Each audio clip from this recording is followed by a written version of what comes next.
दिनेश कुमार जी बिहार से। ठीक है। राधा वल्लभ श्री हरिवंश। महाराज जी, बचपन से ही स्वामी रामसुखदास जी महाराज जी के शरणागति पुस्तक पढ़कर भगवत शरणागति के मार्ग पर चलना शुरू किया, परंतु कोई प्रकट में मार्गदर्शक नहीं होने के कारण पतित हो गया, ब्रह्मचर्य अधोगामी हो गया।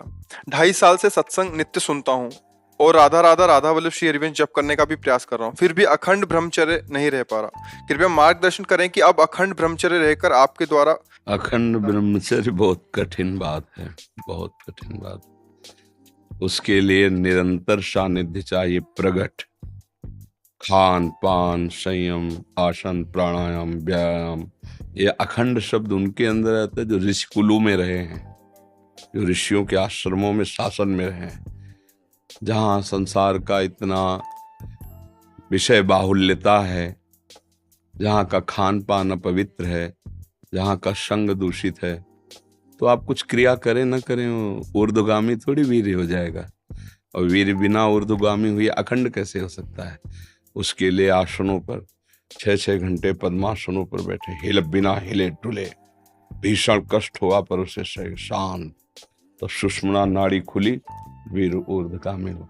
प्राणायाम के द्वारा प्राणों का संयम, शरीर को व्यायाम के द्वारा स्वस्थ, आसनों के द्वारा वश में कर लेना, आहार के द्वारा पवित्र बुद्धि करना, इंद्रिय भोगों का दृश्य श्रवण संभोग इनसे दूर रहना, इंद्रिया पवित्र, तब जाके वीर ऊर्ध्वगामी होता। उसे कहते हैं अखंड ब्रह्मचारी। अब वीर अधोगामी हो चुकता है जब, तो उसका प्रवाह बन जाता है। क्रिया करो ना करो, वो प्रवाह में जब उसका एक समय होता है, वो फिर अपने समय से निकलता रहेगा। अब उसमें कि क्रिया अगर नहीं करते, कोई स्वप्न में आदि गंदी क्रिया नहीं देखते और स्वाभाविक हो जाता है, तो तुम्हें अपराध नहीं लगेगा और तुम अखंड ब्रह्मचारी नहीं कहे जाओगे। उसके लिए बहुत से अखंड ब्रह्मचर्य ऐसे थोड़ी होता है। प्राणों की बाजी लगा देनी पड़ती है और रोना होता है। हम लोग रोए हैं, कैसे कैसे बड़े बड़े महात्माओं से सब। तो 6 घंटे आसन पे बैठे, हर नस नाड़ी आग उगलती है। पद्मासन लगाया कभी? कभी लगाया पद्मासन?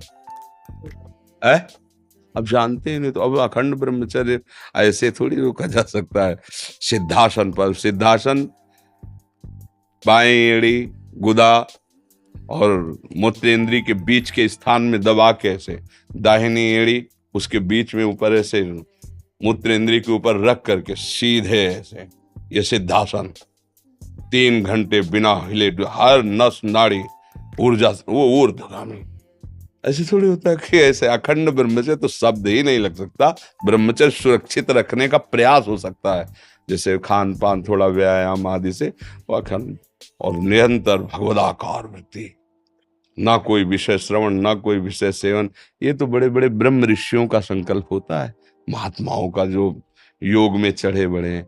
आप तो बस इतना करो, गंदे आचरण मत करो, गंदी क्रिया मत करो, गंदा भोजन मत खाओ, नाम जप करो, व्यायाम करो, शरीर को थकाओ दौड़ भाग सेवा से, तो वो लंबा समय तक चलेगा। पर वो अखंड स्थिर नहीं होगा, ऐसा नहीं हो सकता है।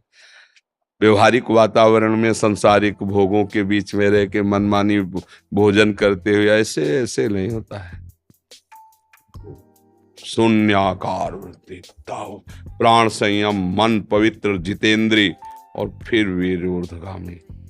बहुत मतलब ये शब्द तो मतलब नहीं हो सकता, क्योंकि यही अवस्था होती है ऊर्ध्वगामी करने की। तो या तो आप बाबा जी होते और फिर हम देखते कि हाँ बचपन से प्रयासरत हो, तो फिर उसमें। अब आप जानते हैं कि पद्मासन कैसे कहते से, तो ऊर्ध्वगामी कैसे?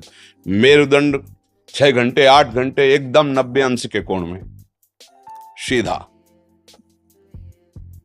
श्वास को बिल्कुल शांत, पास बैठा हुआ है लेकिन तुम्हारी श्वास नहीं सुनाई, ऐसा नहीं, चल रही कि नहीं चल रही, एकदम शांत, प्राण संयम में। तब सुषुम्ना नाड़ी खुलती, फिर ऊर्ध्वगामी, फिर तो मतलब जब ऊर्ध्वगामी हो गया तब अखंड ब्रह्मचारी शब्द आता है नहीं? हाँ, अखंड तो छोड़िए, पर ब्रह्मचारी बनने की चेष्टा कीजिए। अधिक से अधिक इसका संयम हो, स्वयं से कोई गंदी चेष्टा न हो, कोई गंदा दृश्य नहीं, तो धीरे धीरे फिर लंबा समय खिंचता चला जाएगा। धीरे धीरे ऐसा होता है जी।